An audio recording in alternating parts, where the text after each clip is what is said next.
విశ్వంభరణోద్ధరణం అంటే విశ్వంభర అంటే భూమికి పేరు. ఈ విశ్వంభరను నేనెట్లా ఉద్ధరించగలుగుతాను, నా సామర్థ్యం సరిపోతుందా అని ఆలోచించుకుంటూ ఈ సృష్టి అంతటికీ కూడా మూలమైనటువంటి పురుషోత్తముణ్ణి పుండరీకాక్షుణ్ణి, పురుషోత్తముని నవపుండరీకాక్షు లక్ష్మీపతిని తన మనస్థితిని చేసి ఒక్కసారి ధ్యానంలోకి వెళ్ళేట. వెళ్ళి పరమేశ్వరుణ్ణి అనగా నారాయణుణ్ణి మనస్థితుల్ని చేసి ఆలోచిస్తున్నట్ట ఆయన గురించి. తలపోజుచున్న పద్మజు నాసికా వివరమ్మున యజ్ఞవరాహమూర్తి అర్థినంగుష్ఠమాత్రదేహంబుతోడ జననమంది విజత్తలస్థాయి జగుచు క్షణములోపల భూరి గజ ప్రమాణమయ్యే నచ్చటి జనములకు అద్భుతముగా. అర్థినంగుష్ఠమాత్రదేహంబుతోడ బ్రహ్మగారు ఇట్లా అనుకుంటున్నారో లేదో, ఆయన నాసారంధ్రం నుండి చాలా చిన్న కీటకంలాగా ఒక చిన్న స్వరూపంతో ఒక ప్రాణి బయటకు వచ్చిందట. బ్రహ్మగారు చూస్తున్నారు, ఆశ్చర్యపోతున్నారు. అరే నేను సంకల్పం చేయలేదు కదా. అర్థి అన్న మాటకి అర్థిన్ తెలుగులో అలా చెప్పాలంటే కోరి అని అర్థం. విష్ణుమూర్తి తనకు తానే కోరుకున్నవాడై బ్రహ్మ యొక్క నాసారంధ్రం నుండి అంగుష్ఠమాత్ర దేహంబుతోడ మొట్టమొదట ఆయన రావడం బొటనవేలంతా వచ్చాట బయటికి. ఆ తర్వాత బీజ తలస్థాడిడగుచు ఆకాశాన్ని అంటేలాగా అలా కొంచెం కొంచెంగా పెరుగుతూ మహర్షులందరూ చూస్తూ ఉండగానే భూరి గజ ప్రమాణమయ్యే అంటారు. ఒక్కొక్క స్థితి చూపిస్తాడు. ముందు యజ్ఞవరాహమూర్తి రావడం మెల్లగా వచ్చినా అలా పెరుగుతూ పెరుగుతూ గజ ప్రమాణంగా భాసిల్లాడు. ఈ వర్ణన చేయడంలో ఆంతర్యం తెలుసా అండి? కేవలం వరాహమూర్తిని 6 అడుగుల ఒక దేహంతో ఉన్నట్టుగాను, దాని మీద పైన మనం ఒక పంది ముఖాన్ని భావన చేసుకుంటాం సహజంగా, అంతే కదండి. ఎందుకంటే మన విగ్రహాల్లో అలవాటు. నిజంగా అంత చిన్నగా యజ్ఞవరాహమూర్తి ఉన్నట్లయితే భూమిని ఎలా ఉద్ధరించడం సాధ్యమవుతుంది? ఆ యజ్ఞవరాహమూర్తి భూమిని ఉద్ధరించాడంటే భూమి కంటే ఎన్ని రెట్లు ఆయన శరీరం ఉండాలి. అది ప్రళయకాలం. ఎటువంటి జీవులు ఆ సందర్భంలో లేరు, దేవతలు మినహాడించి ఎవరూ లేరు. ఆ సందర్భంలో భూమిని ఉద్ధరించాలంటే ఆ స్వరూపం ఎంత పెద్దదై ఉండాలి. ముందు ఆ వరాహమూర్తి యొక్క ధ్యానం కోసం దీన్ని చెప్తున్నాడు. అంత ప్రజాసర్గమందు నియుక్తులై అట్టి మరీత్యాదులైన మునులు మను కుమారులు అమ్మను సహితంబుగా. బ్రహ్మగారు ఏ సృష్టి అయితే చేశారో ఆ సృష్టిలో మరీత్యాది మునులు మనువులు వీళ్ళందరూ చక్కగా అనుకుంటున్నారట, ఇట్టి ఆశ్చర్యం ఎట్లందేని గలదే, అసలు ఇలాంటి ఆశ్చర్యమైన రూపం ఇలాంటి సంఘటన ఎక్కడైనా ఉన్నదంటారా? నాసారంధ్ర నిర్గత స్తబ్ధరోమతోకంబు. స్తబ్ధరోమం అంటే పంది అని అర్థం. మనం చూస్తూ ఉండగానే ఈ ముక్కు నుండి వెలువడినటువంటి ఈ చిన్న శిశువు, వరాహ శిశువు ఏదైతే ఉందో ఇది మనము విలోకింప, మనం చూస్తూ ఉండగానే అంగుష్ఠమాత్రమై మొదట బొటనవేలంతై ఈ క్షణమాత్రలోన మహిమదీపంప. ఒక్క క్షణంలోనే మనం చూస్తూ ఉండగానే దంతి ప్రమాణమున, దంతి అంటే గజం అని అర్థం, ఏనుగంతలాగా మారి ఆపిదప మహోన్నతంపైన గండశైలోపమంబునయ్యననుచు ఒక పెద్ద పర్వతంలాగా తయారైపోయిట ఆదివరాహస్వామి. అందుకే నారాయణ భట్టాత్రి విశ్వేశ విశ్వనుత యజ్ఞవరాహమూర్తే అంటారు. ఓ విశ్వానికి ఈశుడమైన వాడా, విశ్వము చేత స్తుతింపబడేటువంటి వాడా యజ్ఞవరాహమూర్తి అంటాడు. అలాగ భావన చేసి వాళ్ళలో వాళ్ళు వితర్కించుకుంటున్నారట. ఎవరెవరు? బ్రహ్మగారు, మనువు మొదలైన వాళ్ళు ఇలా అనుకుంటున్నారు. అప్పుడు హర్ష మిగులొత్త నిట్లని ఎప్పుడు తలచి బ్రహ్మగారు, అయ్యో నా మనసులో ఇంత దుఃఖం ఉన్నది అని నారాయణుడికి తెలుసు కనుకనే నేను అర్థించకుండానే నా దుఃఖాన్ని క్షడించేయడం కోసం యజ్ఞపోత్రి అంటే యజ్ఞమూర్తి అయినటువంటి ఈ స్వామి ఆవిర్భవించాడు కదా అన్నారు. అలా స్వామి వస్తూనే చాలా దివ్యమైనటువంటి లీలా విలాసాన్ని చేశాడు. ఎప్పుడు లీలా అంటే అర్థం తెలుసా అండి? ఒక పసిపిల్లవాడిలా ఆడుకోవడం అని అర్థం. పిల్లవాడు ఒక ఆట ఎందుకు ఆడతాడు మనం ఏదైనా చెప్పగలమా? స్వయంగా ఒక ఇల్లు కడతాడు, దాన్ని అప్పటికప్పుడు కూల్చేస్తాడు. ఎందుకు కట్టావురా, ఎందుకు కూల్చావునంటే దానికి ఏమైనా సమాధానం ఉంటుందా? వాడికి కట్టాలనిపించింది కట్టాడు, వాడికి కూల్చాలనిపించింది కూల్చాడు. అదేవిధంగా భగవంతుడు మాయాశబల బ్రహ్మం అంటే సగుణమైన ఒక ఆకారాన్ని ధరించినప్పుడు ఈ జగత్తుతో తన భక్తులతో ఒక లీల చేస్తాడు. అదేవిధంగా ఆయన కూడా ఆ వరాహావతారంలో లీల చేసేట. మనం అనుకుంటాం కేవలం భూమిని ఉద్ధరించడానికే వరాహమూర్తిగా ఆవిర్భవించాడని. అలా కాదు. ఈ వరాహమూర్తి ఇంకొక మారు కూడా అవతరించాడు. ఇప్పుడు తెలుసండి, కాలనేమి అనేటువంటి రాక్షసుల్ని సంహారం చేయాల్సి వస్తే అప్పుడు ఈ యజ్ఞవరాహమూర్తి ఆవిర్భవించి ఆ కాలనేమిని సంహారం చేశాడు. చేసిన తర్వాత ప్రహ్లాదుడితో చెప్తాడు, నాయన రాక్షసుల్లో నీ కొడుకైన విరోచనుడు కూడా ఉన్నాడు, కానీ వాడు నీ భక్తుడు కనుక నేనేం చేయలేదు.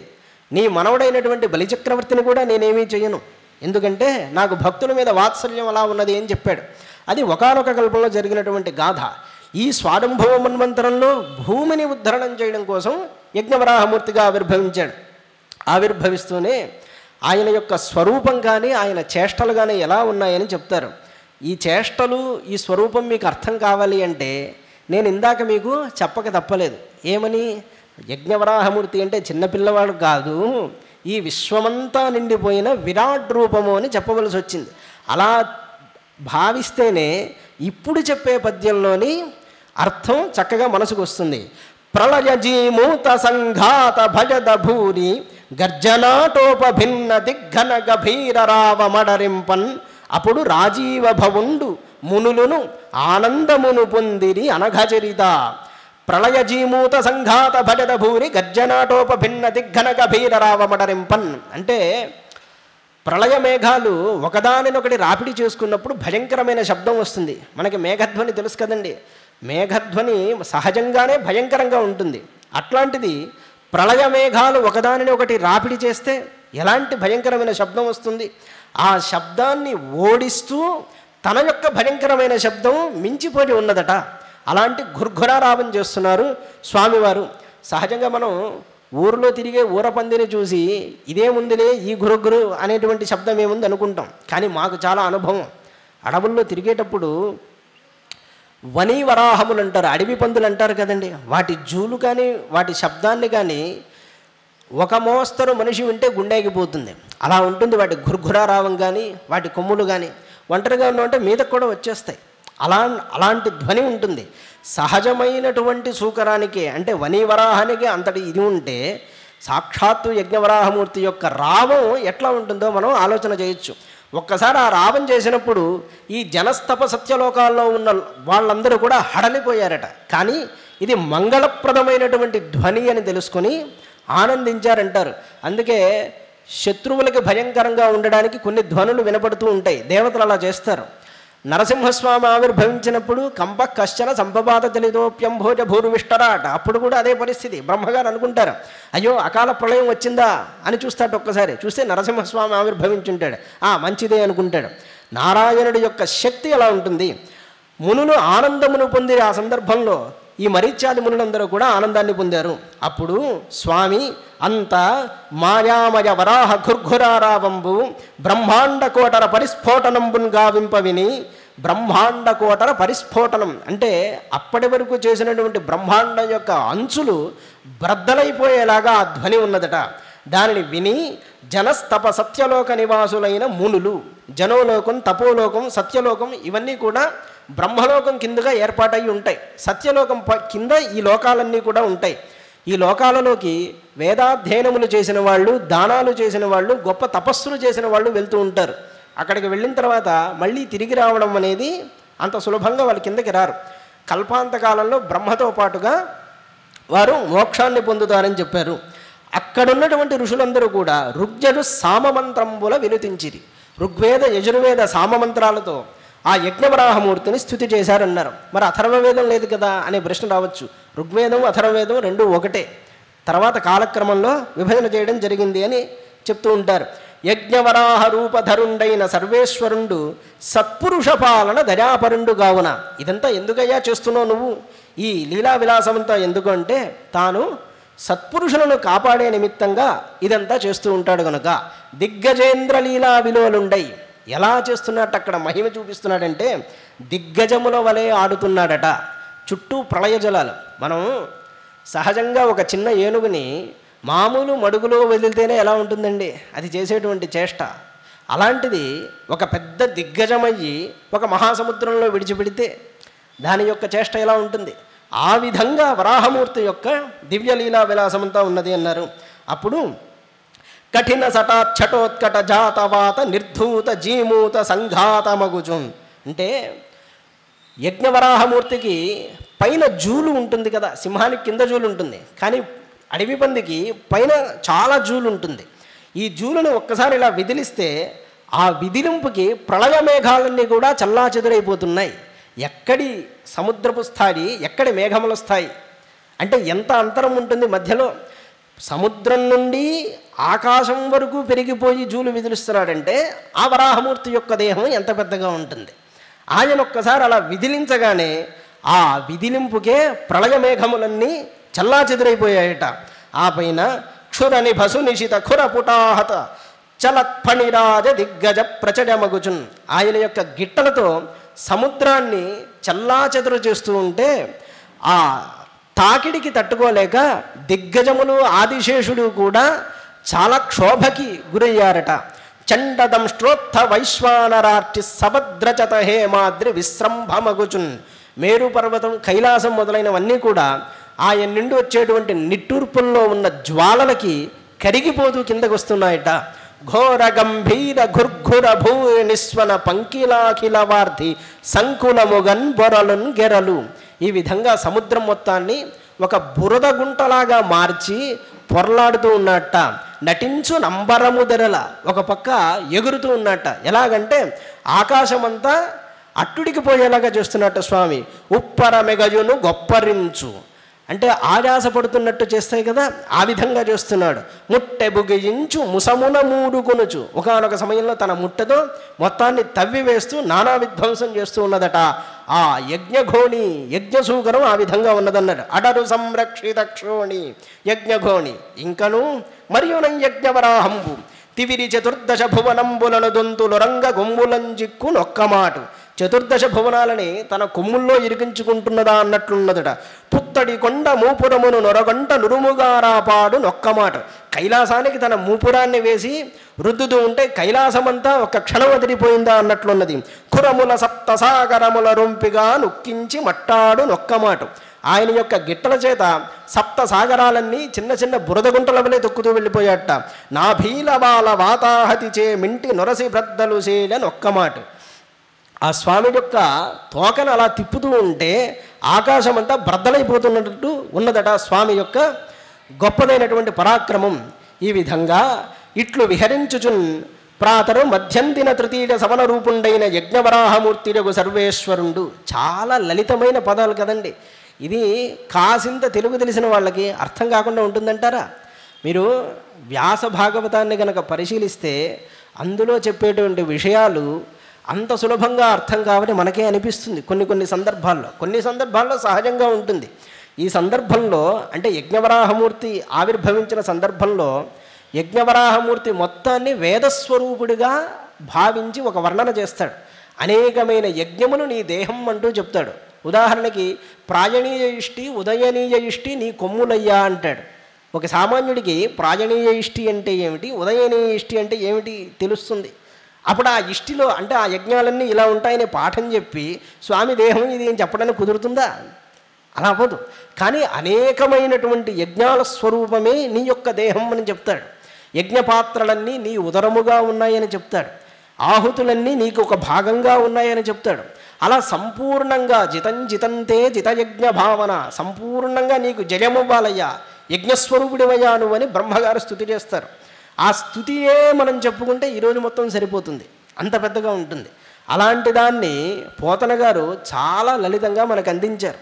అయితే వీరు కూడా విడిచిపెట్టలేదు. కొన్ని సందర్భాల్లో యజ్ఞంలో ఉన్న విషయాలను కూడా ప్రస్తావించారు. వినేటువంటి వాళ్ళకి అవగాహన కోసం నేను ఈ మాట చెప్తున్నాను. ఇట్లు విహరించుచున్ ప్రాతరు మధ్యందిన తృతీయ సమన రూపుండైన యజ్ఞవరాహమూర్తి. ఇక్కడ అంటున్నాడు ప్రాతకాలంలోనూ మధ్యాహ్న కాలంలోనూ తృతీయ కాలంలోనూ. అందుకే సాయంకాలంలో యజ్ఞం అని అనకూడదు. సాయంకాలం యజ్ఞం చేస్తే తృతీయ సవనం అంటారు. వాడు మాట్లాడితే వీడికి శ్రౌతం తెలియదు అనుకుంటారు. సాయం సవనం అంటే తృతీయ సవనం అని చెప్తారు.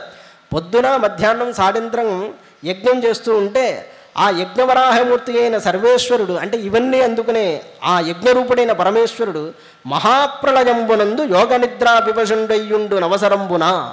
ఆయన మహాప్రళయంలో యోగ నిద్రలో ఉండగా ఒక అవసరం నిమిత్తముగా ఈ విధంగా లేచి ఆవిర్భవించాడయ్యా. ఎందుకు? ఉదకస్థంపైన భూమి రసాతలగతంపైన దానిని ఉద్ధరించుటకు. ఉదకంలో పైన తేలాడుతూ ఉండే భూమి రసాతలంలోకి వెళ్ళిపోతే దానిని ఉద్ధరించడానికి సముద్రోదరం బుందరియంజొచ్చు వేగంబు సైరింపచాలక. ఆ సమయంలో ఆయన వేగంగా సముద్రం లోపలికి వెళ్తూ ఉంటే ఆ సముద్రుడు తట్టుకోలేకపోయాట.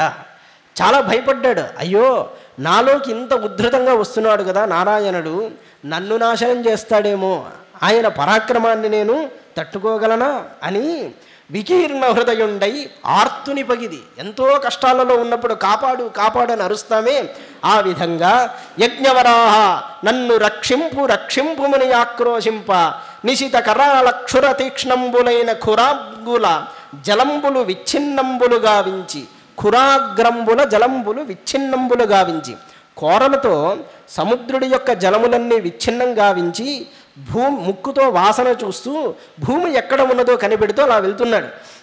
అపారంబైన రసాతలంబం ప్రవేశించి, సముద్రం లోపల కక్ష్యలు అనేవి ఉంటాయి. ఎప్పుడైనా సరే అంతరిక్షంలోనూ సముద్రంలోనూ ఈ కక్ష్య అంటాం. ఉదాహరణకి సముద్రం పైన బ్రతికేటువంటి ప్రాణులు మధ్యలో బ్రతకలేవు, పైన ఉన్నటువంటి ప్రాణులు కింద బ్రతకలేవు, కింద ఉన్నటువంటి ప్రాణులు మధ్య బ్రతకలేవు.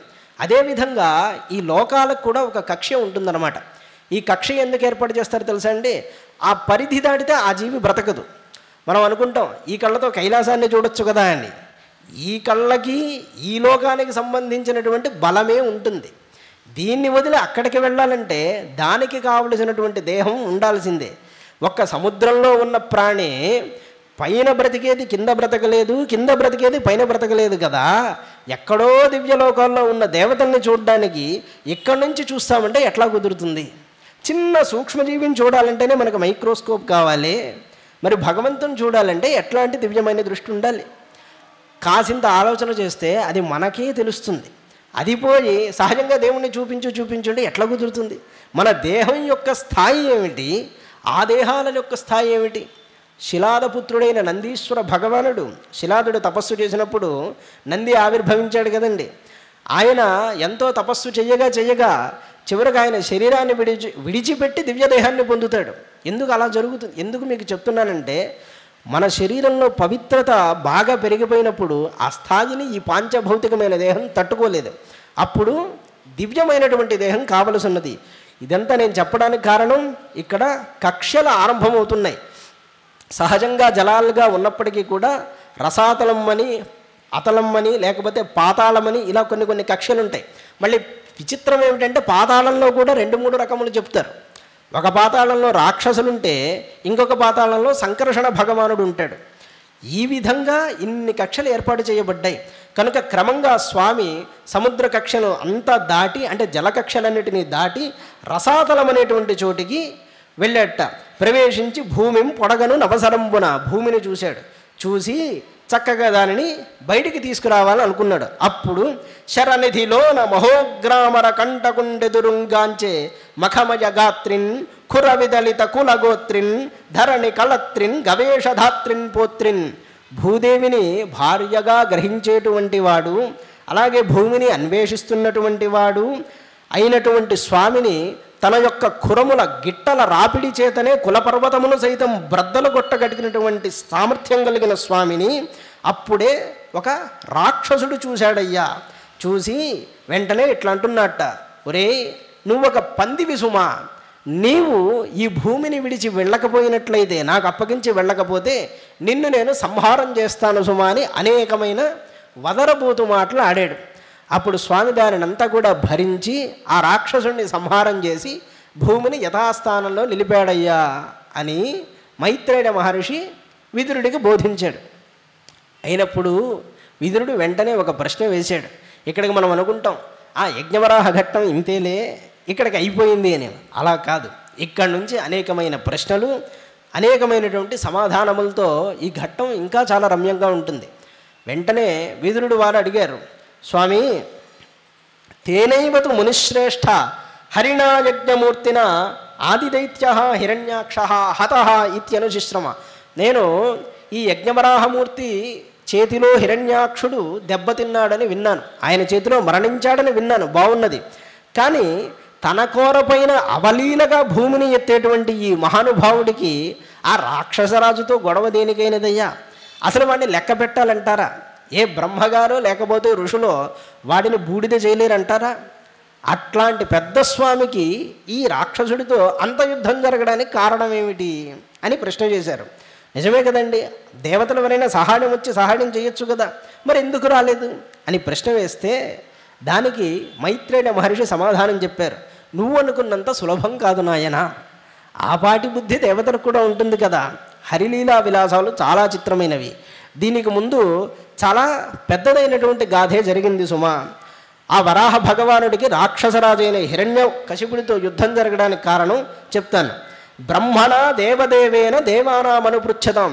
ఈ విషయం నువ్వు నన్ను అడగడం కాదు, స్వయంగా దేవతలే బ్రహ్మగారిని ప్రశ్న చేశారు. స్వామి, ఈ రాక్షసుడు ఇంత లోకకంటకుడుగా ఉన్నాడు, ఇదంతా ఇలా ఎందుకు జరుగుతోంది అని వీడు పుట్టకముందే ప్రశ్న చేశారు సుమా. అవన్నీ కూడా నువ్వు తెలుసుకోవాలి. దానికి కారణం చెప్తాను విను. అపత్యకామాచకమే సంధ్యాడాం హృచ్చజార్దిత దితిర్దాక్షాయణి క్షత్త అన్నారు. దక్ష ప్రజాపతికి అదితి దితి అని ఇద్దరు కూతుర్లు ఉన్నారు కదా, అనేక మంది కూతుర్లు ఉన్నారు అనుకోండి. అందులో అదితి దితి చాలా ముఖ్యమైన వాళ్ళు, మనకి బాగా పరిచయస్తులు పురాణ కథల్లో. అదితికి పుట్టిన వాళ్ళని ఆదిత్యులు అంటాం, దేవతలందరికీ ఆదిత్యులని పేరు. అలాగే రాక్షసులందరికీ దైత్యులు అని పేరు. ఈ దితి అనే ఆమె ఒకానొక సందర్భంలో సంధ్యాకాలంలో కశ్యప మహర్షిని సమీపించి ప్రార్థన చేసిందట. అయ్యా, నీవు మాకందరకు, మేము ఎంతమంది ఉన్నామో అందరికీ నీవు భర్తవి కదా, నా సవతులందరికీ సంతానం ఉన్నది, నా ఒక్కదానికి సంతానం లేకపోవడం వల్ల నేను అవమానానికి గురవుతున్నాను, ఈ అవమానం నుండి నన్ను రక్షించు, నాకు అనుగ్రహం చేయి అడిగిందట. కానీ కశ్యపుడు అప్పుడు ఏ స్థితిలో ఉన్నాడో తెలుసా అండి? ఇష్టాగ్ని జిహ్వం పజసా పూరుషం యజుషాం పతిం నిమ్లోచత్యర్క ఆసీనం. స్పష్టంగా ఉంది, నిమ్లోచత్యర్క ఆసీనం. సూర్యుడు అస్తమిస్తూ ఉండగా అగ్నియాగారే సమాహితం, యాగశాలలో కూర్చున్నవాడై పజసా పూరుషం, పాయసంతో వేదమునకు పతి అయినటువంటి నారాయణుణ్ణి అగ్నిముఖంగా ఆరాధన చేస్తున్నాడు. అట్లా ఉన్నాడు ఋషి. నిజానికి అవి తలుచుకుంటే ఆ ఆశ్రమాలేమిటి, ఆ యజ్ఞాలేమిటి, వాళ్ళ తపస్సు ఏమిటి, ఒక్కచోట అయినా ఇప్పుడు అలాంటి సందర్భాలు కనిపిస్తాయండి. అంత గొప్పగా మనకి ఎక్కడ కనిపించవు, కానీ అవన్నీ తలుచుకుంటే ఎంతో రమ్యంగా ఉంటాయి. అడవులలోకి వెళితే ఎక్కడైనా సరే మనకి ఋషుల ఆశ్రమాలు కనిపిస్తూ ఉంటాయి. చాలామంది వనమునకు అరణ్యమునకు భేదము తెలుసుకోకుండా ఉంటారు. ఆశ్రమాలన్నీ కూడా దాదాపు వనములలో ఉంటూ ఉంటాయి, అంటే అరణ్యమునకు దగ్గరగాను మరీ లోపలికి వెళ్లకుండా ఆరంభంలో ఉంటాయి. అలా ఎందుకు ఉంచేవాళ్ళంటే గృహస్థులైన వాళ్ళు ఋషుల దగ్గరికి వెళ్ళి అనేకమైన విద్యలు నేర్చుకోవడానికి అనువుగా ఉండేది. అలాంటి వ్యవస్థ ఈరోజు ఉంటే మన దేశంలో వృద్ధాశ్రమాలు అనేవి ఉండవు. అవునా కదండి? ఆలోచన చేస్తే ఒక వయసు వచ్చింది, నాకు ఈ స్వామి ఏదన్నా మంచి చెప్తాడేమో, ఇప్పుడు ఎక్కడికి వెళ్ళినా సరే నెత్తిని చేయబెట్టడమే తప్ప ప్రయోజనం ఏమి లేకుండా ఉన్నదనుకోండి, అది వేరే విషయం. ఇప్పుడు అదంతే మనం మాట్లాడితే చెడ్డవాళ్ళం అవుతాం. కానీ ఒకనాటి వ్యవస్థ అలా ఉండేది. ఋషుల ఆశ్రమం అంటే అందరికీ ఆధ్యాత్మికతను పంచేవిగా ఉండేవి. తద్వారా ఎక్కడ కూడా వాళ్ళు బాధకి గురయ్యేటువంటి వాళ్ళు కాదు. జీవితంలో చేయాల్సిందంతా చేసి చిట్ట చివరకు దేన్ని పొందాలో దిశానిర్దేశం చేసేవాళ్ళు ఉంటున్నప్పుడు సరైనటువంటి దారిలో నడిచేవారు. పరమహంస గారు చెప్తారు, పడవ వెళుతున్నప్పుడు దిక్సూతి సవ్యంగా ఉందనుకోండి, మనం ఎటు వెళ్ళాలి అనేది తెలుస్తుంది కదా. ఈ ఉత్తర దిక్కు ఇటు అంటే నేను ఎటు వెళ్ళాలి అనేది మనకి తెలుస్తుంది కదా. అదేవిధంగా మనకి దిక్సూచిలాగా ఈ గురువులు ఆచార్యులందరూ ఎల్లప్పుడూ ఉండేవారు అనకూడదు అనుకోండి, ఉన్నారు. కానీ ఈ కాలంలో మనం ఎక్కువగా వెతుక్కోవాల్సినటువంటి పరిస్థితి ఒకటి ఉన్నది. సరే, మొత్తానికి ఏదైనా ఆ కశ్యప ప్రజాపతి నారాయణుడిని అలా స్మరణం చేసుకుంటూ ఉన్నట్ట. ఆ సమయంలో దితి అంటోంది, ఏషవాన్ త్వత్కృతే విద్వన్ కామ ఆత్త శరాసన దునోతి దీనాం విక్రమ్య రంభావిమతంగజ. అంటే ఒక అరటి చెట్టుని బాగా మదమెక్కిన ఏనుగు పెకలించి వేసినట్లు నాలో సంతానకాంక్ష ప్రబలిపోతుందన్నదయ్యా. ఎందుకంటే వాళ్ళందరినీ చూసి ఈమెకి ఒక అసూయ. అదేవిధంగా కశ్యపుడితో సమానమైన పుత్రుణ్ణి కలగాలని కోరిక. తద్భవాన్ దహ్యమానాడాం సపత్నీనాం సమృద్ధిభి. ఈ సపత్నుల్ని చూసి నా హృదయం మండిపోతోంది సుమా. ఓ కశ్యప ప్రజాపతి, నీకు మంగళం అవ్వాలి. తండ్రి అంటే ఇక్కడ భర్త అని గౌరవవాచకం.